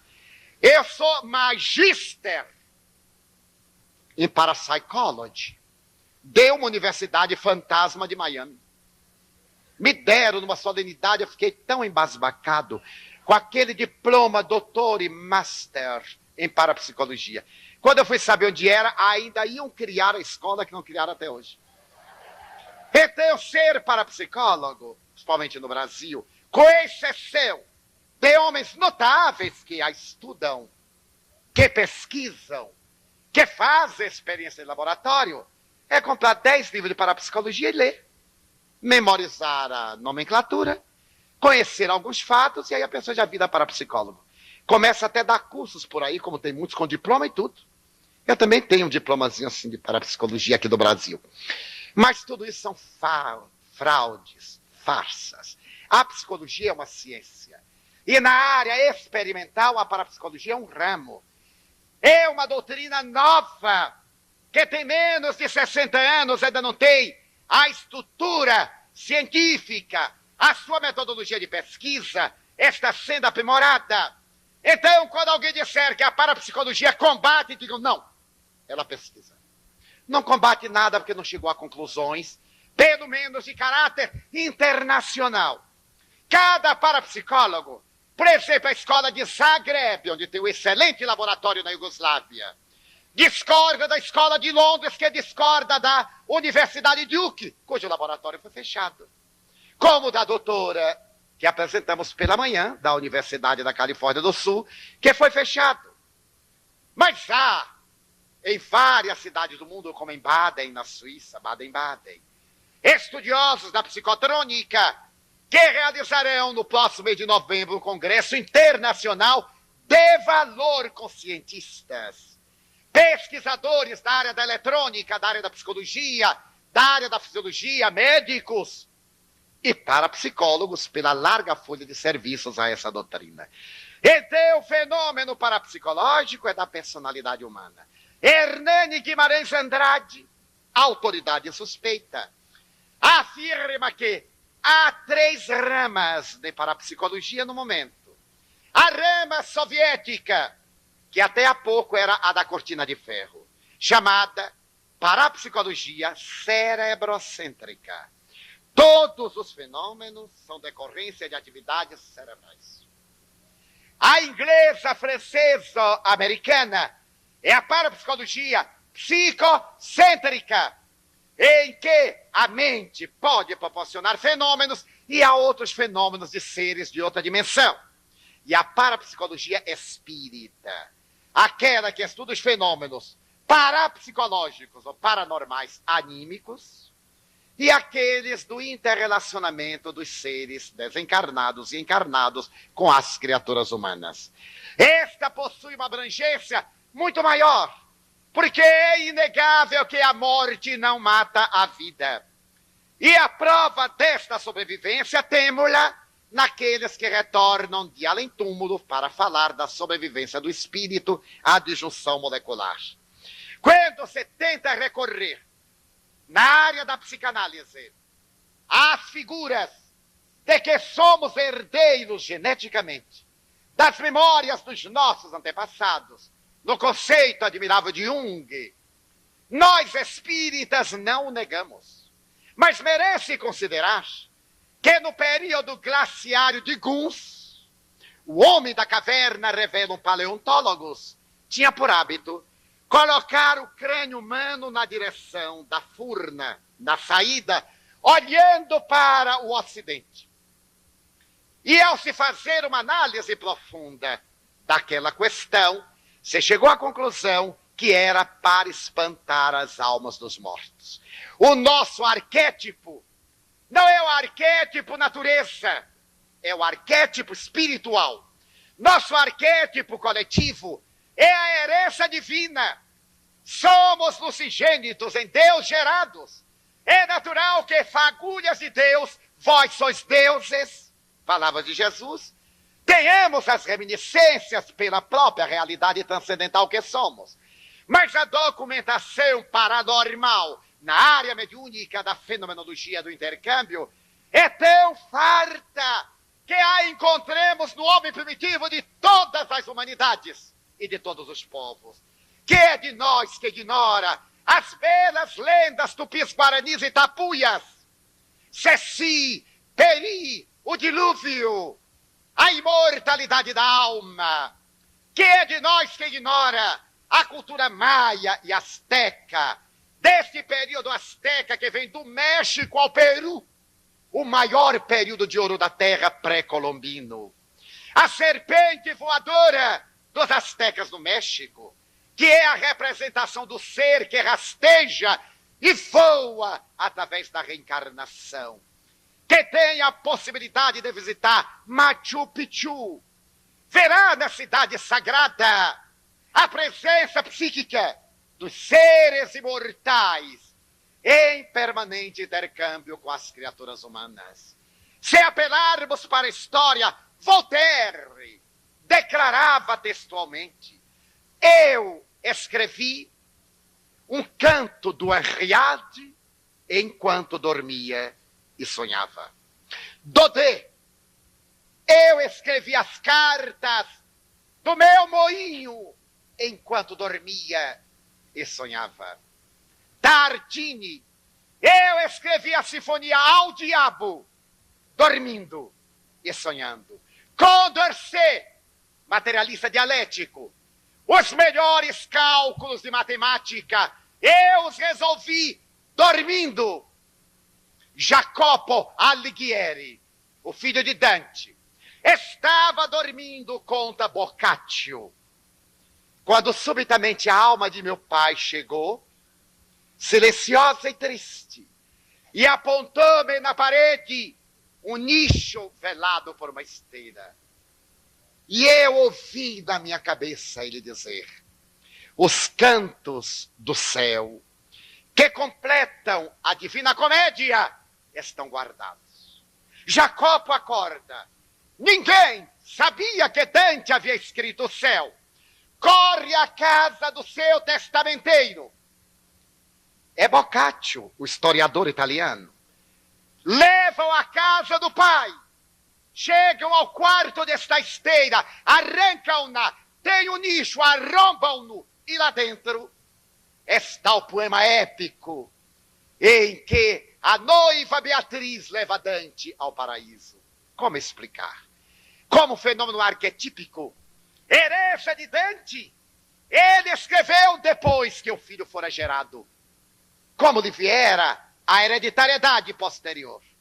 Um fenômeno de fraude, com testemunhas, nunca me esquecerei. Para concluir, um fenômeno mediúnico, que estávamos sentados à mesa mediúnica de Chico Xavier, em uma das suas sessões de correio de luz, quando alguém da multidão me manda uma carta para que eu a entregasse ao Chico depois da sessão.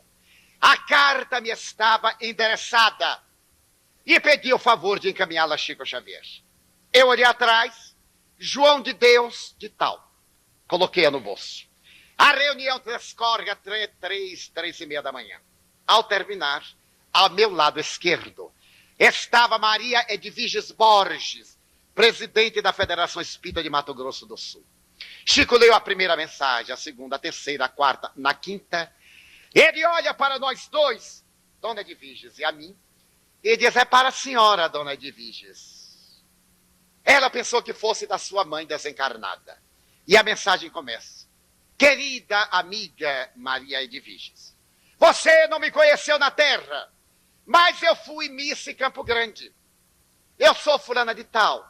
E veio aqui em nome da justiça fazer um apelo e defender aquele que está sendo considerado assassino meu. Trata-se de João de Deus, que na terra foi meu marido. Vou contar o fato. Nós havíamos saído, era o dia do aniversário do nosso casamento. E depois de havermos feito uma visita a fulano, beltrano, cicrano, retornamos a casa, estávamos felizes. Ele tirou o cinto onde estava um revólver no coldre. E ao pô-lo na cadeira ao lado, o revólver bateu no bidé, a arma disparou e a bala me trespassou, de baixo para cima pelo queixo, saindo da parte superior do crânio. Ele está sendo considerado meu assassino. Eu venho dizer que ele é inocente. E ela começa a dar uma série de detalhes daquele último dia, última noite, referir-se a pessoas desencarnadas e pessoas encarnadas. E quando o Chico terminou de ler, eu me lembrei que eu estava com a carta de João de Deus. E eu disse: ué, Chico, aqui está uma carta para você deste rapaz. Ele disse: leia. Eu abri. A carta dizia assim: peço que o senhor tente entrar em contato com a minha esposa desencarnada, porque eu estou sendo acusado de um crime que não perpetrei. Eu confio na misericórdia de Deus. Abraços, João de Deus, endereço tal, qual, etc. Esta mensagem Maria de Virges levou-a a Campo Grande, entregou ao rapaz. O rapaz entregou ao seu advogado. O advogado, no julgamento, leu a carta. A carta foi anexada aos autos como testemunha. Pasmem. Isso é uma jurisprudência. Uma carta mediúnica como testemunha de defesa. Depois do julgamento, o rapaz foi considerado inocente. Por causa da declaração da defunta. A promotoria requer revisão do processo, um novo julgamento. E no começo deste ano, a declaração diz, considerando-se o caráter ilibado do senhor Francisco Cândido Xavier, tendo-se em vista a autenticidade dos fenômenos que por ele ocorrem, consideramos a autêntica a carta que vem da senhora fulano de tal em defesa do seu marido. E João de Deus foi considerado inocente. O assunto foi retratado pelo jornal Le Monde, de Paris, cujo original eu também tenho. Mostrando a excelência do fenômeno da imortalidade. Para concluir, minha mãe era analfabeta. Dessas analfabetas, abençoadas por uma grande lucidez. Sem nenhum fenômeno freudiano. Eu sou o último filho, o número 13. Ela possuía 2 olhos verdes encantadores. E foi a minha grande mestra nas experiências do sofrimento e nos atos de renúncia silenciosa. Que eu me lembre, ela jamais reclamou. Sofreu como toda mulher estoica do passado. Nunca teve empregada e teve 13 filhos. Antigamente o povo tinha tempo, principalmente as mulheres. Lavava, passava, cozinhava. Meu pai tinha uma venda, ela era balconista. E atendia tudo. Quando eu nasci, ela estava com 47 anos. Não aceitem isso como autobiografia. É um testemunho. E quando ela me concebeu, naquele tempo, coitadinha, eu, meu irmão mais velho, tinha 7 anos na minha frente. E ela começou a sentir uns fenômenos estranhos, foi ao médico e disse assim, doutor Martins, era o único médico que tinha na cidade. O médico era um pouco médium também, ele não pedia exame porque não tinha. Ele olhava e diagnosticava. Não acertava nunca, mas era uma beleza. Então, ela disse, doutor Martins, eu tenho a impressão que eu estou com hidropisia. Ele olhou e disse, dona Ana, sua hidropisia sai dentro de 7 meses. Era eu. Eu sou filho hidrópico. Então eu tive uma grande convivência com minha mãe. A mediunidade me apareceu muito cedo lá em casa. Eu era assim um ser meio atrapalhado, meio especial. Eu era beijado por 12, apanhava de 14. Então era aquela coisa toda. Aprendi com ela estoicismo. Ela teve todas as doenças clássicas, também coluna, que naquele tempo era chamado reumatismo, tudo era reumatismo. As juntas inchadas era reumatismo. Dores nos ombros, que hoje é bursite, era reumatismo. Dores que ela segurava uma coisa, caía. As lágrimas de cor, eu perguntava, o que é, mãe? Não é nada, meu filho. Você sabe que reumatismo é doença de rico. Mas eu curo ele no trabalho. Porque rico vai levantar, não pode ficar deitado, é o que o reumatismo quer. Eu começo aleijada de manhã, de tarde estou ótima, porque mexo para lá. Fazia fisioterapia, trabalhando, lavando prato, lavando roupa. Fazia jogging, corria de casa para lá e para cá, para lá e para cá. De tarde tinha andado 20 quilômetros, ficava ótima. Minha mãe desencarnou. Quando ela estava desencarnando, eu lhe segurei a mão e ela me disse assim, Di, que é meu nome de família, eu vou voltar, meu filho, para tomar conta de você, porque eu sou solteiro e tenho uma irmã solteira mais velha do que eu. E eu disse, mãe, que bobagem, como tomar conta de mim? Não volte mais à terra. A senhora já sofreu muito, tenho certeza de que vai ser abençoada pela paz. Não volte, mãe. Minha mãe era baixinha, e mulher baixinha, ninguém convence. Ela disse, eu vou voltar morrendo. Eu disse, mãe, você vai teimar com sua mãe na hora da morte? Eu disse, não, senhora, eu vou voltar para tomar conta de você, de sua irmã. E aí ela fez um pré-coma, fez o coma. Depois abriu os olhos verdes e lindos e me disse, Di, meu filho, é verdade. Tudo quanto você me disse é verdade. Sua irmã, eu tenho uma irmã suicida. Ela suicidou-se em 1939 e este fato foi em 1972. Sua irmã Nair está aqui. Ela está me dizendo, venha, mãe, coçar a minha cabeça, que eu já não suporto sofrer tanto. Eu vou, meu filho, vou tomar conta de sua irmã, mas eu vou voltar. Até logo. Fechou os olhos e rompeu as algemas de cristal. Partiu. 9 dias depois, ela me apareceu. No dia em que completavam 10 anos da sua desencarnação, casualmente, eu estava retornando de Miami. E estando no Rio, eu vi a chamada de um voo para Uberaba. E eu digo, sabe de outra? Eu vou dar um abraço no Chico. Era um sábado. Resolvi telefonar para Salvador. Peguei a conexão, porque no dia seguinte eu retornava a Salvador. Um dia mais, um dia menos, fui a Uberaba. Não me lembrava daquela data. Naquela noite, depois da reunião, estando em casa do Chico, ele me diz assim, Divaldo, Dona Ana, Chico sabia que minha mãe era analfabeta, quer escrever para você. Embora eu conheça a técnica que o analfabetismo era da sua existência atual, eu digo, mas ela era analfabeta, Chico, você lembra? Lembro, mas ela quer te escrever. Vamos lá para dentro. Fomos, fizemos um transe. A sua auxiliar doméstica segurou o papel para ele e Emanuel Chaves, que namora em Uberaba, segurou o papel para mim. Eu psicografei Bezerra de Menezes para o Chico. Chico psicografou minha mãe para mim.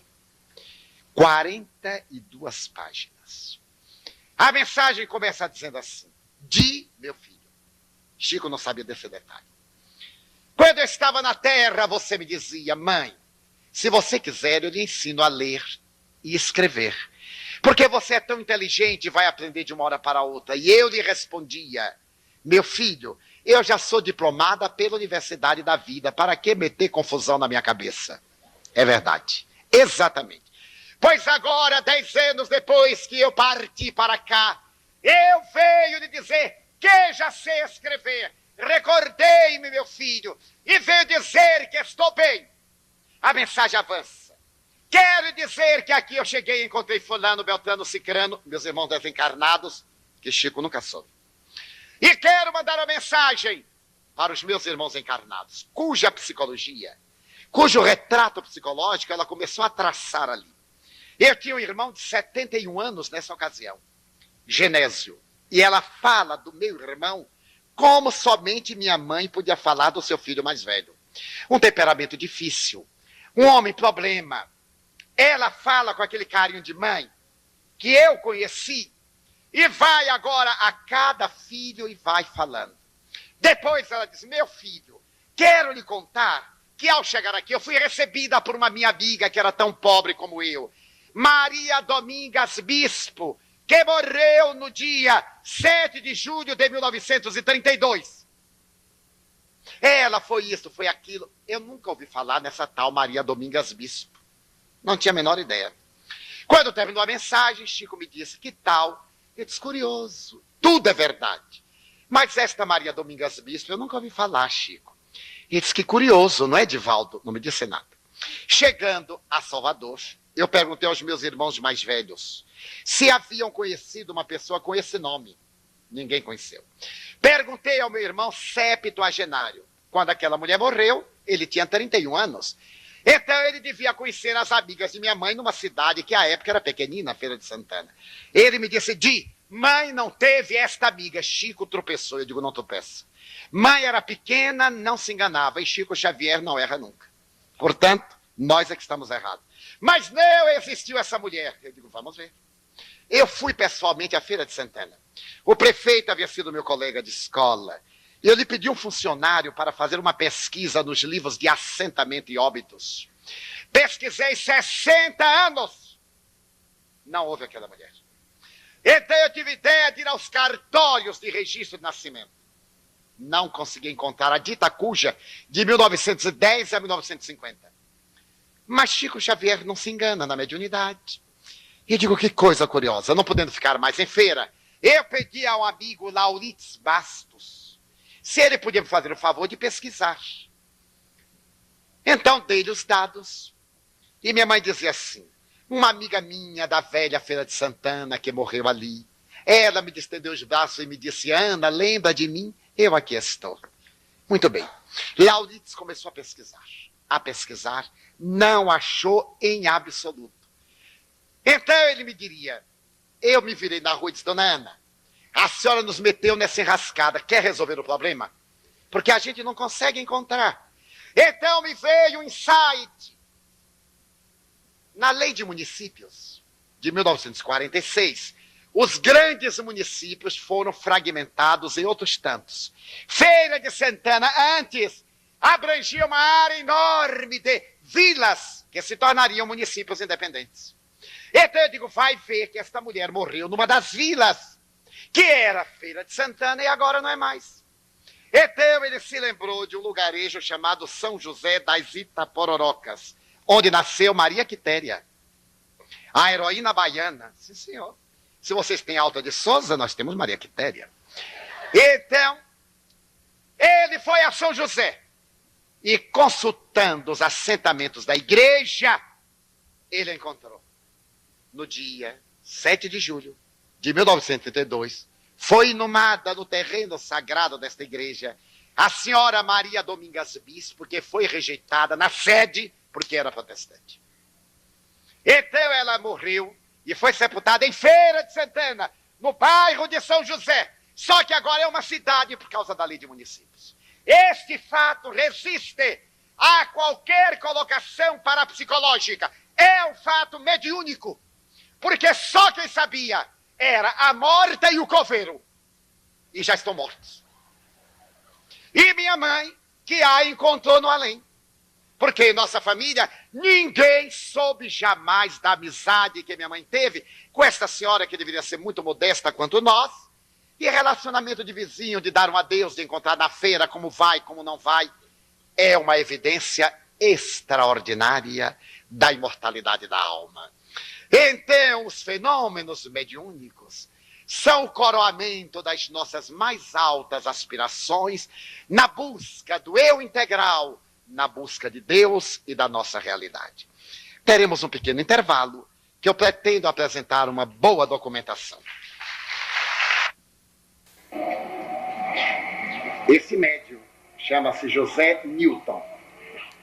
Ele opera 10 pacientes, colocados em 10 camas, e vai operando-os um a um de cada vez, sem asepsia, sem anestesia,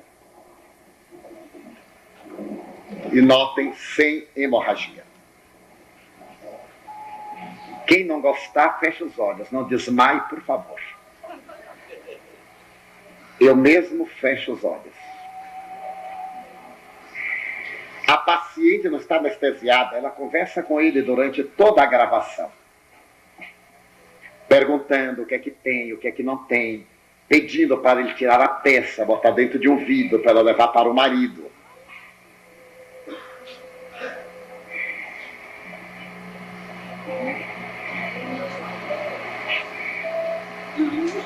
Aumentando o volume, nós vamos ouvir o atrito na coluna. O atrito no osso.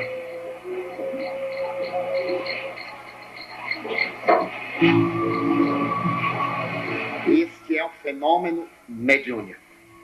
Ele está em transe profundo, houve alteração da consciência, uma personalidade que na Terra foi médico, um espírito, portanto, desencarnado, está utilizando-se dele para fazer a cirurgia. Note os algodões infectados, naturalmente, numa sala em que estão várias pessoas, respirando sobre o campo operatório, sem a menor contaminação, não costura o corte cirúrgico, coloca um esparadrapo e a pessoa sai andando, ao terceiro dia está cicatrizado, sem marcas. Eu acompanhei vários destes cirurgiados e o filme foi feito especialmente para nós, para apresentarmos em conferências no exterior.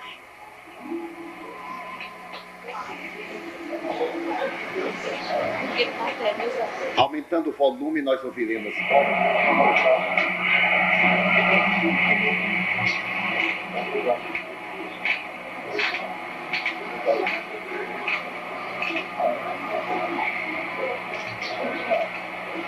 É uma delicada cirurgia de coluna.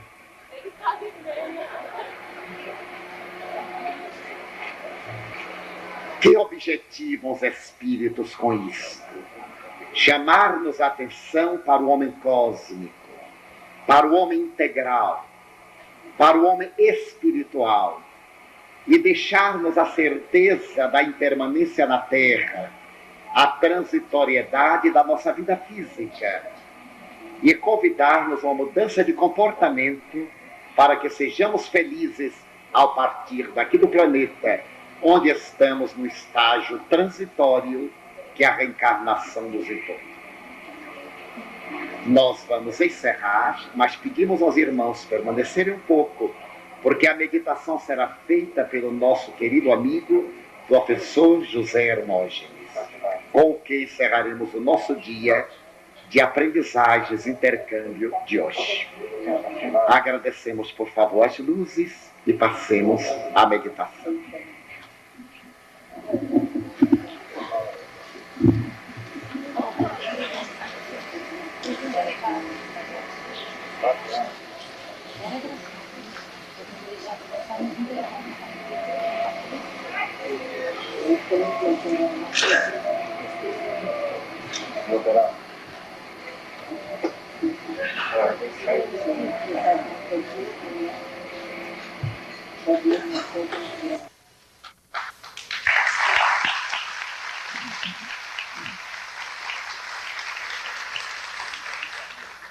Nós tratamos, foi um médium ou um parapsicólogo? O que o senhor teria a dizer sobre suas previsões? Ele se enquadra no fenômeno parapsicológico da pré-cognição. Ele, Jenny Dixon e tantos outros foram pessoas dotadas da percepção de penetrar no tempo, que é indimensional, e detectarem fatos que acontecem dentro de uma relatividade. Ninguém espere que as profecias sejam exatamente conforme previstas, porque se nós olharmos uma das profecias bíblicas, quando Jeremias tem uma visão de gafanhotos metálicos derrubando ovos explosivos, aí está uma profecia notável, os aviões de guerra. Ele viu saírem da barriga dos gafanhotos, abrir-se e caírem ovos explosivos. Como ele podia usar a palavra avião? Há mais de 2000 anos, quando a palavra não era conhecida. Então as profecias, a precognição, tem uma linguagem que nem sempre o futuro confirma, só o símbolo. Nostradamus é um desses seres que teve a melhor visão de acontecimentos que até hoje relativamente tem acontecido com regular exatidão. Era, portanto, o fenômeno parapsicológico. Nós iremos mostrar um fenômeno parapsicológico, um fenômeno mediúnico.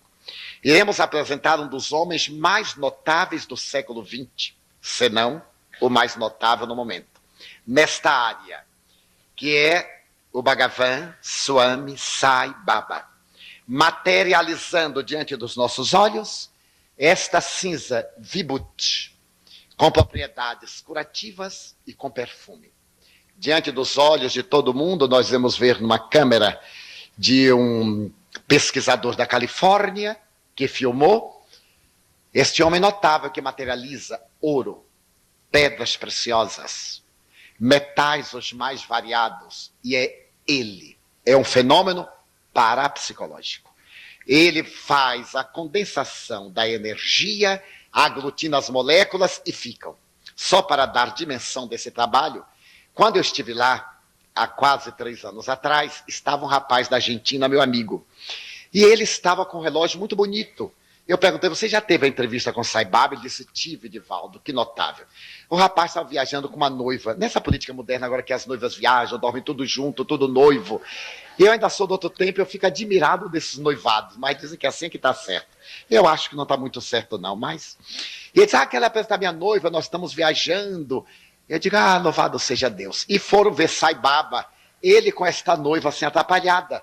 E Sai Baba logo percebeu o noivado, como era... E disse, está precisando casar. Já que vocês estão noivos, casem. Porque Sai Baba é assim. E então perguntou ao rapaz, que horas são? Ele disse, Sai Baba, eu não tenho relógio.